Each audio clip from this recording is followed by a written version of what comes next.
রাজধানীর উত্তরায় বিমান বিধ্বস্তের ঘটনায় মুহূর্তে আগুন ছড়িয়ে পড়ে মাইলস্টোনের প্রাইমারি সেকশন ভবনে। এই ঘটনায় আন্তঃবাহিনী জনসংযোগ পরিদপ্তর ISPR এর সবশেষ হিসেব অনুযায়ী এখন পর্যন্ত নিহত হয়েছেন 31 জন এবং আহত হয়েছেন 165 জনের বেশি। এই মর্মান্তিক দুর্ঘটনায় আহতদের জন্য এবার চিকিৎসা সহায়তার ঘোষণা দিয়েছে বাংলাদেশ জামায়াতে ইসলামী। দলটির পক্ষ থেকে 50 লক্ষ টাকার চিকিৎসা সহায়তার ঘোষণা দেওয়া হয়েছে।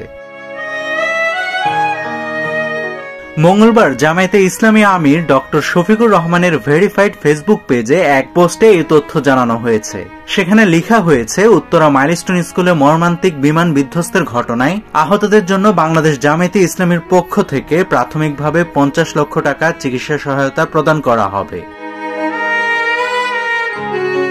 পোস্টে আহতদের চিকিৎসায় দেশের সব চিকিৎসকদের এগিয়ে আসার আহ্বান জানান জামায়াত আমির। পোস্টে আরো লেখা হয়েছে, আল্লাহ তাআলা আমাদের মানবতার পাশে দাঁড়ানোর তৌফিক দিন এবং কবুল করুন, আমিন।